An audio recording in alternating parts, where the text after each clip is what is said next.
Hello guys, मेरा नाम है रवि। स्टडी ग्लो में आपका बहुत बहुत स्वागत है। दोस्तों, फिर से एक महाप्रयोग शुरू हो चुका है। इससे पहले आपने देखा होगा सर्न गॉड पार्टिकल को खोज चुका था और काफी टाइम से ये लगे थे एंटी हाइड्रोजन बनाने में, या हम ये कहें एंटी मैटर बनाने में और एंटी मैटर को कंट्रोल करने में। और यहां पे अगर हम देखें तो इन्होंने ये सफलता पाई है। यहां पे अगर आप हेडलाइन भी देखेंगे, in a first CERN scientist carry out laser cooling of positronium. ये पोजिट्रोनियम क्या है इसको हम समझेंगे, लेकिन उससे पहले मैं आपको ये बता दूं कि वैज्ञानिकों ने ऐसी चीज पे महारत हासिल कर ली है जिससे क्या होगा कि महा विस्फोट कर सकते हैं, बहुत ज्यादा मात्रा में एनर्जी ले सकते हैं, और यहां तक कि हमें इतनी एनर्जी मिल सकती है कि हम स्पीड ऑफ लाइट से ट्रेवल भी कर सकते हैं। और इसी खोज में लगातार वैज्ञानिक लगे थे, लगातार काम कर रहे थे। आपने कुछ टाइम पहले सुना भी होगा कि एंटी हाइड्रोजन भी सन में बनाया जा रहा है, उसके ऊपर काम किया जा रहा है। तो काफी वक्त से ये लोग इसके ऊपर काम कर रहे थे, लेकिन अब जाके इन्हें क्या मिली है? सफलता मिली है। सफलता किस चीज की मिली है? सफलता इसकी नहीं है कि इन्होंने एंटी हाइड्रोजन खोज लिया है, एंटी मैटर बना लिया है।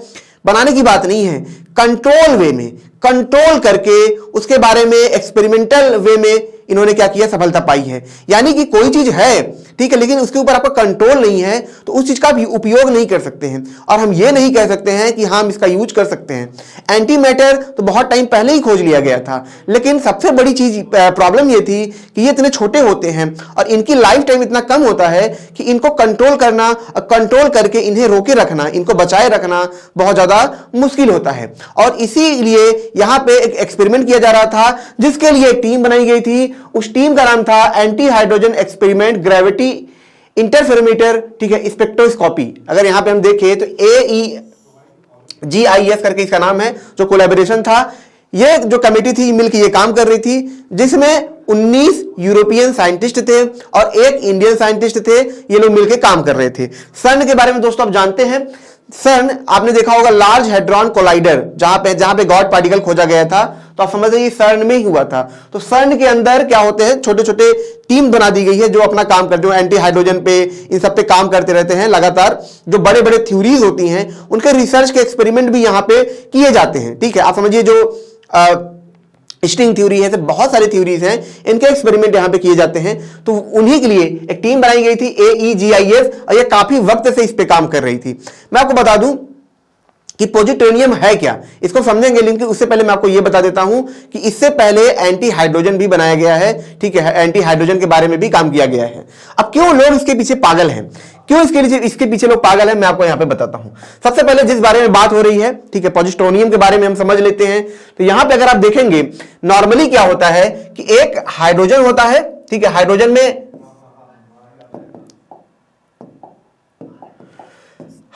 में क्या होता है दोस्तों, ठीक है, यहां पे एक न्यूक्लियस होता है, प्रोटॉन होता है, और यहां पे क्या होता है? इलेक्ट्रॉन होता है। यानी कि यहां प्लस चार्ज है और यहां क्या है? माइनस चार्ज है। इसका ये चक्कर लगाता है। अब आपको पता है यहां पे दोस्तों कि जो प्रोटॉन होता है ये क्या होता है? अपने आप में मैटर होता है, इलेक्ट्रॉन भी अपने आप में मैटर होता है, और ये दोनों क्या करते हैं? दूसरे का चक्कर लगाते हैं। लेकिन पोजिट्रोनियम में होता क्या है? यहां पे अगर आप देखेंगे, इलेक्ट्रॉन क्या कर रहा है? किसी का चक्कर लगा रहा है, लेकिन वो किसका चक्कर लगा रहा है? प्रोटॉन का नहीं लगा रहा है, वो चक्कर लगाता है पोजिट्रॉन का, ठीक है। यहीं से ही पोजिट्रोनियम बनता है, और इसी को वैज्ञानिकों ने क्या किया है? होल्ड किया है, रोके रखा है। और इस पे अब एक्सपेरिमेंट भी वो कर सकते हैं, इसको बना सकते हैं, ठीक है। इन्होंने क्या किया? ये महारत यहां पे हासिल किया है। अब मैं आपको बता दूं कि ये इतना खास क्यों है। देखिए, हाइड्रोजन है, ठीक है, हाइड्रोजन है। अगर आपको हाइड्रोजन से एनर्जी पैदा करनी है तो आप क्या करेंगे? आपने देखा इनको साथ में जोड़ा जाता है, ठीक है, फ्यूजन प्रोसेस से बार बार इनको जोड़ा जाता है, और इसकी वजह से क्या, जैसे सन पे आप देखेंगे, जब दो हाइड्रोजन मिलते हैं प्रेशर की वजह से हीलियम बनते हैं, उसमें एनर्जी निकलती है। लेकिन आपने एक चीज देखा होगा कि बहुत कम मात्रा में एनर्जी निकलती है। इसका क्या मतलब है, मैं आपको समझाता हूं, ठीक है। यानी कि हाइड्रोजन और हाइड्रोजन मिलेंगे तो हीलियम बन जाएंगे, और जो थोड़ा बहुत एनर्जी हमें मिलेगी, मतलब आप समझिए कि नेगलेट रूप में एनर्जी मिलती है, लेकिन अपने आप में वो भी बहुत बड़ी एनर्जी होती है। लेकिन हो क्या, हो ऐसा कि हाइड्रोजन, आप समझिए कि हाइड्रोजन और हाइड्रोजन मिल जाएं और ये टोटल एनर्जी में बदल जाए, तो कौन सा फार्मूला यहां पे आप देखेंगे? E=mc²। यानी कि जो एनर्जी की मात्रा होगी हजारों गुना ज्यादा होगी, अरबों गुना ज्यादा होगी। यानी कि अगर 1 ग्राम भी हमने क्या किया, 1 ग्राम मैटर को भी हमने क्या किया, एनर्जी में बदल दिया, तो आप देखेंगे आपको अनंत मतलब इनफाइनाइट लेवल पे आपको क्या मिलने लगेगा, एनर्जी मिलने लगेगा। और उसी को देखते हुए यहां पे जो पोजिस्ट्रोनियम है बनाया जा रहा है, ठीक है। क्यों? क्योंकि आपने एक पोजिस्ट्रोनियम बनाया, एक और लिया, दोनों की मिलाएंगे तो टोटल जो मास है एनर्जी में कन्वर्ट होगा। मतलब ऐसा कुछ नहीं है कि थोड़ा मास एनर्जी में कन्वर्ट होगा, यहां पे जो टोटल मास है पूरा का पूरा गामा रेडिएशन में बदल जाएगा। अब सर इससे क्या होगा? इससे ये होगा कि हमें कम टाइम के अंदर, कम मटेरियल के अंदर हमें बहुत ज्यादा यहां पे एनर्जी मिलेगी। एनर्जी से क्या होगा? अरे एनर्जी से ही तो इंजन चलाते हैं, एनर्जी की वजह से थ्रस्ट पैदा होता है, एनर्जी ही तो सबसे इंपॉर्टेंट है। आप एक बार देखिए कि जो रॉकेट है, रॉकेट को ऊपर जाने के लिए अपने भार से ज्यादा फ्यूल लेना पड़ता है। यानी कि अगर ऊपर जो कैप्सूल लगा हुआ है जिसमें इंसान बैठ के जाते हैं, उसका भार अगर 1 kg है तो उसका 2-3 गुना, 3 kg तो सिर्फ फ्यूल होता है और वो 4 गुना भार ढोना पड़ता है। क्या इससे प्रॉब्लम आती है? पैसा, स्पीड हमें नहीं मिलती है। क्योंकि ऐसा इसमें है जो जिसमें हाइड्रोजन है, जो भी जलाया जाता है, मैंने जैसा कि बताया कि वो क्या करते हैं, पूरी तरीके से ऐसा नहीं खत्म हो जाएंगे, उनके कुछ पार्ट्स ही क्या होते हैं, एनर्जी में बदलते हैं, बाकी क्या होते हैं, कन्वर्ट हो जाते हैं किसी और मटेरियल में, ठीक है। तो कुछ पार्ट ही में एनर्जी में मिलता है। लेकिन यहां पे क्या होगा, अगर इसका हम ईंधन यूज करें तो यहां पे हमें उतना बड़ा टैंक लगाने की जरूरत नहीं है। हम 1 ग्राम भी अगर हम भेज देंगे ना, तो उससे हम अपने यान को कहां से कहां भेज सकते हैं, और उसमें ही कम टाइम के अंदर हमें बहुत तेजी से एनर्जी मिलेगी। बहुत तेजी से एनर्जी मिलेगी तो क्या होगा, बहुत तेजी से हमें एनर्जी मिलेगी तो हम बहुत स्पीड से जा पाएंगे। तो क्या होगा, हम स्पीड ऑफ लाइट के आसपास भी जा पाएंगे। और ये इसका प्रैक्टिकल है, इसीलिए वैज्ञानिक इस पे पागल हैं। और क्या होगा, जरा समझिए कि आज के टाइम में जो ऊर्जा है, ऊर्जा पैदा करना अपने आप में बहुत बड़ा, मतलब बहुत महंगा अपने आप में प्रोसेस है। आज की दुनिया में आप देखेंगे तो एनर्जी की जो प्रॉब्लम है वो हर जगह है। आप गाड़ी चलाते हैं, पेट्रोल की प्रॉब्लम हर जगह है, क्योंकि पेट्रोल खत्म हो रहे हैं। आप ठीक है, लाइट आ गई है, आप मतलब बैटरी से चलाते हैं, लेकिन उसमें भी कुछ लिमिटेशन है भाई। जो एनर्जी, जो आप लाइट यूज, इलेक्ट्रिसिटी आप यूज करेंगे, उसका भी आपको पेमेंट देना पड़ेगा। तो वहां भी प्रॉब्लम है कि उसकी एक मतलब लिमिटेशन है कि आपको हर वक्त वो चीज नहीं मिल सकती है। कहीं पे धूप नहीं है तो सोलर पैनल यूज नहीं कर सकते हैं, क्योंकि ज्यादातर देश ठंडे हैं, ठीक है। तो ऐसी बहुत सारी प्रॉब्लम, हमारे पास कोई विकल्प नहीं है, ठीक है। तो यहां पे अगर ये पोजिट्रोनियम इन्होंने बना लिया, इसको समझ लिया अच्छे से, इसको एप्लीकेशन यूज में आने लगा, तो आप देखेंगे जो पावर प्लांट भी हैं वो भी हट जाएंगे, इन्हीं का यूज करके हम एनर्जी बनाने लगेंगे। और इससे फायदा ये होगा कि हमें तो जो रेडिएशन प्रॉब्लम ये सब आती है वो सब खत्म हो जाएगी, और हम बहुत कम पैसे लगा के, बहुत कम रिक्वायरमेंट में, जैसे आप बड़े बड़े प्लांट आपको नहीं लगाना पड़ेगा, उसके अंदर ही आप क्या करेंगे, एनर्जी पैदा कर पाएंगे। तो ये मस्ट एफिशिएंट है, बहुत ज्यादा है। और क्या है, आपने एक चीज देखी होगी दोस्तों की एनर्जी की नीड हमें इसलिए भी पड़ती है कि जब कोई पार्टिकल होता है, यहां पे अगर आप देखेंगे जैसे कोई पार्टिकल है, ठीक है, हमें क्या करना है, उसको अगर स्पीड ऑफ लाइट के आसपास लेके जाना है तो हमें क्या होता है, इनफाइनाइट एनर्जी की नीड पड़ती है, बहुत ज्यादा एनर्जी की नीड पड़ती है। अब बहुत ज्यादा एनर्जी हमारे पास नहीं है, ठीक है, बहुत ज्यादा एनर्जी हमारे पास नहीं है, इसी वजह से क्या होता है कि हम उनको उस स्पीड के आसपास नहीं लेके जा पाते हैं। लेकिन पोजिट्रोनियम की वजह से हमारे पास क्या होगा, बहुत ज्यादा एनर्जी होगी, बहुत ज्यादा, जिसकी वजह से क्या होगा, जिसकी वजह से किसी भी पार्टिकल को हम क्या करेंगे, स्पीड ऑफ लाइट के आसपास हम लेके जा पाएंगे। और दोस्तों ये तो बात हो गई, ठीक है, उपयोग की ये सब। लेकिन अब समझते हैं दोस्तों कि आखिर ये पोजिट्रोनियम रियल में क्या है, क्यों, और क्या क्या इससे फायदे होंगे, ठीक है, इसकी शुरुआत कैसे हुई। सबसे पहले दोस्तों मैं आपको ये बता दूं कि अभी तक वैज्ञानिकों को ये लग रहा था, मतलब कुछ टाइम पहले जब डिराक थे, ठीक है, डिराक एक क्वांटम साइंटिस्ट थे, तो उन सबको यही लगा कि जो हमारी दुनिया है वो सिर्फ मैटर से बनी है। लेकिन जब डिराक क्या कर रहे थे, अपने इक्वेशन को सॉल्व कर रहे थे, मतलब लगातार अपने थ्योरी पे काम कर रहे थे, तो उन्होंने एक इक्वेशन पाया, उसमें उन्होंने देखा कि जो हमारा एटम बना है, जो हमारा एटम है, उसके अंदर जो इलेक्ट्रॉन है उसके ऊपर क्या है, नेगेटिव चार्ज है। लेकिन उन्होंने इस इक्वेशन में यह भी देखा कि इलेक्ट्रॉन के अपोजिट भी एक कोई पार्टिकल है जिसका मास इलेक्ट्रॉन जितना ही है, जिसका स्पिन क्या है दोस्तों, इलेक्ट्रॉन के अपोजिट है, जिसका चार्ज भी क्या है, इलेक्ट्रॉन के अपोजिट है।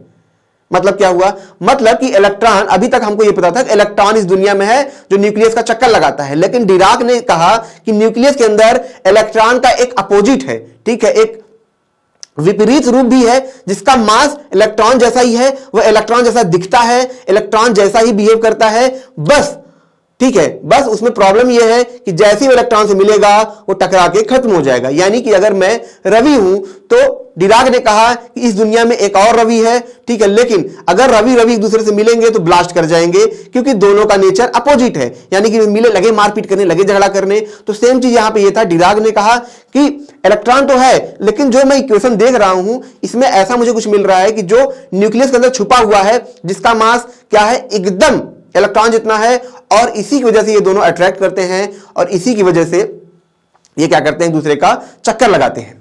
और बाद में एंडरसन जो साइंटिस्ट थे, जब उन्होंने एक्सपेरिमेंट किया, एक्सपेरिमेंट करने के बाद उन्होंने देखा कि हां सचमुच में एंटी मैटर है, यानी कि पॉजिट्रॉन है, जिसका मास सेम इलेक्ट्रॉन जितना है, लेकिन उसका कैरेक्टर एकदम इलेक्ट्रॉन के अपोजिट है। अब इसको हम आसान भाषा में और समझ लेते हैं। देखिए यहां पे इलेक्ट्रॉन होता है, इसका मास जितना है उतना ही मास पॉजिट्रॉन का है। इसकी स्पिन क्या होती है दोस्तों, यहां पे अपोजिट होती है, ठीक है। इसके ऊपर जो चार्ज होता है, ठीक है, वो क्या होता है, प्लस चार्ज होता है, ठीक है। यहां पे आप बात समझिए, इसके ऊपर चार्ज क्या होता है, ये प्लस होता है, मतलब इलेक्ट्रॉन जैसा ही है, लेकिन इसका चार्ज क्या है, प्लस है, और इसका चार्ज क्या है, नेगेटिव है। इसी वजह से आप देखेंगे ये दोनों क्या करते हैं, एक दूसरे को अट्रैक्ट करते हैं और एक दूसरे का यहां पे चक्कर लगाते रहते हैं। एक चीज मैं आपको ये भी बता दूं कि ये दोनों चक्कर क्यों लगाते हैं, यानी कि जैसे एक प्रोटॉन है, उसके चारों तरफ इलेक्ट्रॉन चक्कर क्यों लगाता है, तो ग्रेविटी की वजह से नहीं लगाता है। ग्रेविटेशनल फोर्स नहीं होते हैं, ये फोर्स होते हैं इलेक्ट्रोडायनेमिक फोर्स।